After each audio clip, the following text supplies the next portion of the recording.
Bonsoir à tous. Alors, donc nous sommes le 29 du 11, il est 9h30 et je voulais vous faire une petite présentation des résultats donc du King TT sur le Dow Jones à 15 minutes de la semaine. Alors pourquoi une vidéo? Tout simplement parce que la semaine dernière ça a été un peu la demande d'explication sur Twitter, donc on va dire ça de cette façon-là. Et afin que tout le monde puisse appréhender donc le système, c'est sans doute plus simple d'avoir une explication en vidéo parce que tout le monde n'a pas l'occasion de regarder donc la vidéo d'explication de l'utilisation de l'indicateur. Et donc tout simplement, je voulais parcourir avec vous ici les différents signaux qui se sont produits cette semaine. Alors comme vous voyez ici le bilan de la semaine, les TP1 et TP2 sont relativement petits. Bon, par rapport à ceux de la semaine dernière, l'indicateur ne va pas forcément donner des 500, 800, 1000 points chaque semaine. Donc forcément c'est dépendant du marché, de sa volatilité. Donc cette semaine, vous le voyez, c'était plus ou moins une séance assez plate, on va dire, sous forme d'un range assez fortement zigzag. Alors pour rappel, ce que j'appelle AM, c'est l'amplitude maximale d'un mouvement depuis le signal.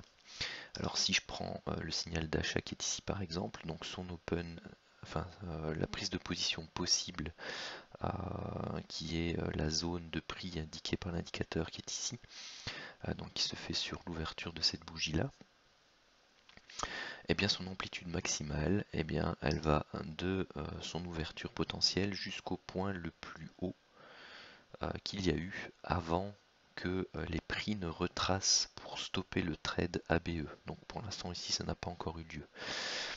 Pourquoi j'indique cela? Eh bien tout simplement parce que chacun aura une manière différente de trader et d'utiliser l'indicateur. Donc celle qui est repris pour comptabiliser, je vais dire, des points ici sur les bilans hebdomadaires. Donc c'est une façon de faire parmi d'autres. Hein. Donc il n'y a aucune obligation d'utiliser celle-là. Euh, Vous pouvez utiliser celle qui vous paraît la plus intéressante et celle que vous avez l'habitude d'utiliser dans votre trading, tout simplement. Pourquoi je donne cette amplitude-là? Eh bien pour cette raison, parce que certains vont suivre ce que j'indique, donc c'est-à-dire qu'ils vont prendre leur TP sur la bande opposée ou sur le signal inverse. D'autres vont inclure ces signaux-là dans des plans de trading et vont par exemple rechercher donc la ligne orange qui est ici, c'est le plus haut hebdomadaire de la semaine dernière. Donc voilà, il y a eu une hausse, il y a eu un retracement. Eux vont chercher à faire un achat pour rechercher au minimum comme TP cette borne haute là. Du coup, ça donne le potentiel parce que eux, ils n'ont pas pris leur TP ici qui donnait plus ou moins 50 points ou sur le signal opposé qui était donné ici qui donnait plus ou moins 45 points, mais ils ont pris leur TP ici qui donnait plus ou moins 110 points. Et donc voilà, ça c'est une façon différente d'utiliser l'indicateur et qui permet bien tout simplement d'optimiser son utilisation. Pourquoi? Eh bien tout simplement parce que dans ce trend là, on recherche un trend haussier et tout simplement ces signaux là, eh bien on ne va pas les prendre parce que ce n'est pas notre objectif. Donc tous les signaux qui sont donnés par l'indicateur ne sont pas forcément et obligatoirement à prendre dans votre trading. Ils peuvent l'être, mais il n'y a aucune obligation. Si vous avez décidé de vous arrêter ici, tous les signaux de vente qui sont donnés sont en fait des alertes pour dire ah, attention, mon scénario risque peut-être d'être invalidé, mais voilà, je suis ABE, enfin, j'ai mon analyse, j'ai mon plan, je le garde jusqu'à arriver jusqu'à mon TP. Une fois que vous avez fait votre TP ici, vous, ce qui vous intéresse, c'est de jouer par exemple, ou de trader plutôt le pullback, enfin pardon, la réjection de cette zone-là. Et bien vous avez ici votre premier signal de vente qui est donné, vous pouvez prendre position parce qu'on casse la résistance, on la réintègre, c'est un très bon signal de vente. Le marché pousse, vous donne un second signal. Bon, après, à vous de voir si vous cumulez suivant votre stratégie. Et puis ensuite, là, vous pouvez aller rechercher vos différents TP en fonction de vos choix. Donc voilà un peu pour les différentes utilisations, parce que je ne vais pas faire la vidéo trop longue non plus, hein, je pourrais disserter et vous expliquer encore plein d'autres éléments sur l'indicateur, mais c'est pas dans cette vidéo-ci que je vais le faire, c'est pour vous donner différents exemples et pour que ce soit bien compris par tout le monde. Donc ce que je donne comme TP1 de manière standard, et bien tout simplement c'est la bande ici opposée. Soit vous pouvez faire des TP complets, soit des TP partiels. Vous pouvez éventuellement garder un solde pour aller rechercher des niveaux plus hauts ou prendre un TP2 sur le signal inverse. Et ça c'est intéressant quand vous avez un signal inverse qui apparaît beaucoup plus haut. Bon, ici cette semaine ils sont apparus quasi tous juste après que l'on ait à chaque fois eu le TP1 sur la bande opposée. Le stop loss, moi pour les exemples ici, je le mets de manière standard à 100 points. Pourquoi? Parce que depuis que j'analyse l'indicateur, depuis que je l'ai créé, donc ça remonte à juin, et bien c'est le niveau qui donne le nombre de trades gagnants le plus important tout en gardant, je vais dire, des TP intéressants par rapport au pourcentage de trades perdus. Donc il y a un pourcentage de trades perdants qui est relativement faible et qui permet donc d'utiliser ce type de stop loss assez, enfin je vais pas dire large parce que franchement pour le Dow Jones 100 points, pour un intraday c'est ça se comprend. Pour un intraday long swing, ça se comprend. Au niveau, enfin en tout cas, ça c'est ma vision personnelle. Moi je trouve que c'est un stop relativement classique entre 75 et 100 points pour pouvoir laisser du mou au trade et au signal, pour pouvoir laisser le temps au signal de prendre forme, hein. Comme par exemple ici, oui, le marché fait un retest et invalide ce retest et le marché ensuite valide donc la direction donnée par les deux zones de vente potentielles. Si vous aviez mis votre stop juste ici au-dessus, oui, il est plus court, vous faites stopper, vous reprenez position ici.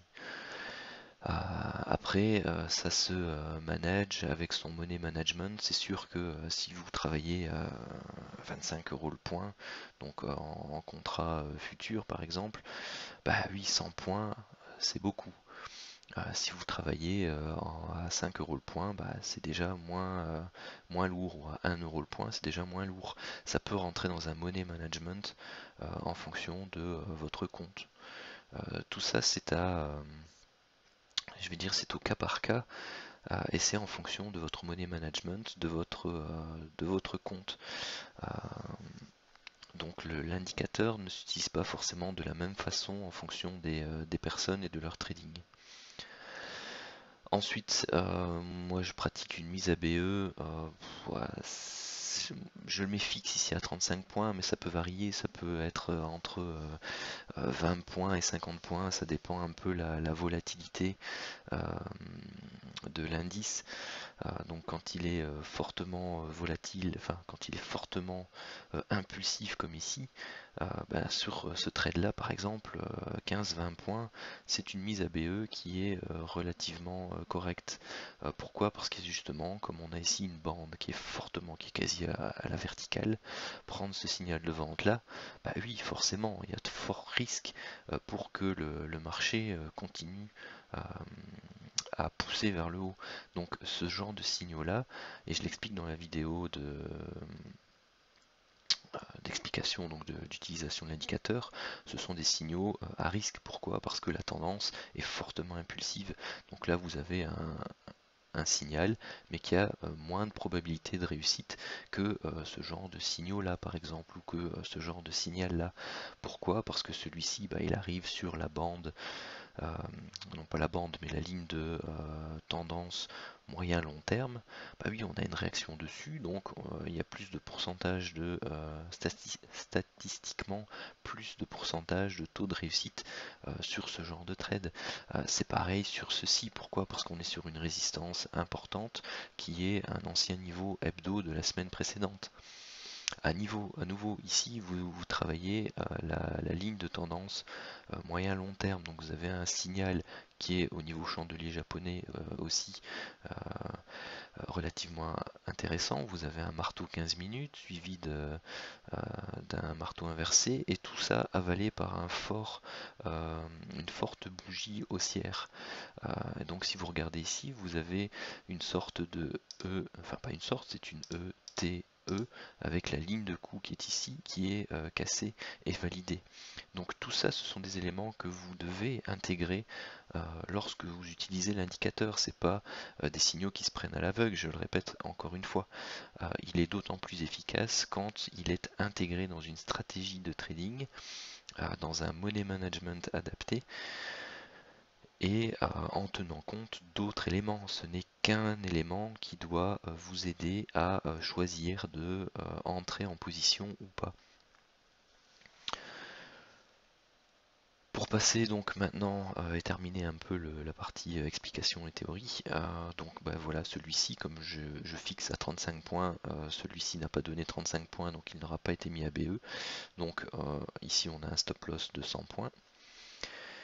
Ici, donc hop, sur cet achat-là, donc on l'a déjà vu un peu, donc c'était 50 points ici et 45 points là. Ensuite, la vente qui est donnée là, eh bien, on a nos hop, à l'open ici. Donc on a une amplitude de 40 points, donc si j'enlève le spread, 40 points qui sont donnés, donc on sera mis à BE, mais on n'aura pas de TP. À nouveau, à vous de voir si dans votre stratégie vous trouvez que 40 points sur le signal pour un premier allègement c'est amplement suffisant. Prenez un TP1 sur 40 points, surtout dans des signaux en reverse comme celui-là, où on se trouve on va dire à mi-chemin d'un range 15 minutes, parce que vous avez un point haut ici, un point bas là, vous êtes en plein milieu d'un range. Voilà, soit on peut aller rechercher le bas de range, soit c'est juste une première petite consolidation pour ensuite aller poursuivre et aller taper le haut du range, tout simplement. Donc tout ça, ce sont des notions avec lesquelles vous devez être familier afin de pouvoir prendre à nouveau des TP intermédiaires, afin de pouvoir prendre position. Ici vous êtes en milieu de range, ça vous intéresse peut-être pas de prendre position en plein milieu d'un range. Pourquoi? Parce que vous avez l'habitude de travailler les bornes hautes, les bornes basses, les réactions sur borne basse ou sur borne haute, que ce soit des extractions comme ici ou des extractions qui n'ont pas fonctionné avec réintégration. Et donc vous prenez habituellement les ventes sur réintégration, là vous avez des signaux précurseurs. Donc vous prenez peut-être pas position sur les signaux qui sont donnés par l'indicateur, mais c'est un élément en plus qui vous indique, ah bah oui tiens, j'ai eu deux signaux de vente sur le King TT, ça correspond à ma stratégie de réintégration de range, pardon. Eh bien vous prenez position ici sur cette réintégration là par exemple. Donc vous avez vraiment différentes façons de l'utiliser, il n'y a rien de fixe. Ceci n'est qu'un exemple pour vous montrer un peu le potentiel qui peut être dégagé de l'indicateur. Donc celui-ci, donc les deux TP auraient donné BE, celui-ci pareil, les deux TP BE. Donc ici on donne l'entrée là, on a 38 points, donc c'est vraiment le minimum pour être à BE. Celui-ci on prend position là, vous voyez on a 40 points d'amplitude, donc on n'est pas stoppé. Les 35 points sont atteints ici, donc on n'est pas stoppé BE. Donc d'ailleurs le TP1 donne 40 points et le TP2 sur signal inverse, comme il est relativement haut, il est ici, il nous donne donc 35 points. Sur le signal tout en haut ici, on a une amplitude un peu plus large, donc on a 70 points et 65 points. Ensuite sur ce signal là, eh bien on a prise de position ici, donc on a un stop, mais vous voyez, enfin le stop est mis à 100 points, mais parfois il sera nécessaire, mais dans la plus grande majorité des cas, il n'est pas nécessaire. Il a des stops, je pense qu'il n'y a aucun stop à part celui-là qui méritait plus de 60 points d'ailleurs. Ici on était à 40, donc les 50 points passaient facilement. Ici on prenait position là, si on prend, vous voyez on est à moins 36 si jamais on doit mettre ici en dessous, donc 50 points c'était bon aussi. Donc voilà, 100 points c'est indicatif. Après les semaines précédentes, il y a de temps en temps des réactions un peu plus impulsives parce qu'on est dans une phase fortement volatile, et donc là les 100 points sont nécessaires parce que il faut tenir compte de la volatilité aussi de l'indice au moment où vous entrez en position, quand vous placez vos stops. Et c'est tout ça qui fait que à coder de manière fixe pour établir un robot, c'est très compliqué parce que aller lui mettre des conditions pour placer un stop soit 5 ou 10 points en dessous du plus bas si la volatilité est faible, ou non mettre à 100 ou 150 points parce que la volatilité est élevée, je peux vous dire que sur PRT c'est pas évident.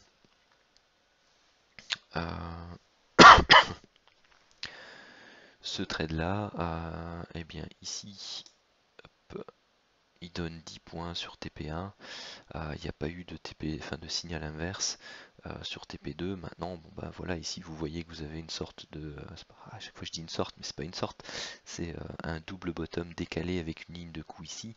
À partir du moment où là vous cassez la ligne de coup du double bottom décalé, vous savez que vous allez repartir à la hausse, donc vous coupez votre position, vous attendez pas le signal inverse. Par exemple, ici, vous avez un signal qui est donné là, donc vous avez les TP ici, 30 points pour TP1 et 15 points pour TP2, et celui-ci, bon, c'est un trade de fin de semaine, 19h15, vendredi soir, ce qui doit être pris ou pas, à vous de juger, mais vous savez très bien qu'on arrive sur le week-end, qu'on peut avoir toutes sortes d'annonces le week-end. Personnellement, c'est pas le genre de trade que je vais prendre à deux, après la clôture. D'ailleurs, en plus, il a été donné aujourd'hui au moment de la clôture, puisque les US clôturaient à 19h. Donc personnellement, aujourd'hui, ça c'est clairement pas un trade à prendre. Et donc, on avait en termes d'amplitude maximale un potentiel de 585 points. Et les deux systèmes que je propose d'utiliser, bon, n'ont pas donné énormément de points, mais ont donné tous les deux plus de 100 points. Donc en moyenne, si vous preniez 50% sur TP1 et 50% sur TP2, eh bien vous aviez une moyenne de 130 lots pleins. Donc la perte ici des 100 points a été bien entendu déduite des points directement ici, hein, parce que si vous faites le compte TP1 ici vous avez 50, 90, donc moins les 100 on est à moins 10, plus les 70 on est à plus 60, BE plus 105, plus 115, plus 145. Donc voilà. Et si vous faites le TP2, eh bien vous êtes à plus 45, plus 35, donc ça fait plus 80, moins les 100, donc ça fait moins 20.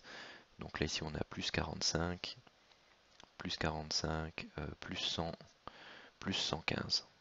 Donc voilà. Voilà pour les explications en vidéo et pour le détail du bilan hebdomadaire. Si maintenant vous avez des questions, si vous avez des informations complémentaires à me demander, n'hésitez pas, vous avez mes coordonnées, que ce soit sur Twitter, que sur mon groupe Telegram, par mail. Je suis disponible pour répondre à toutes vos questions.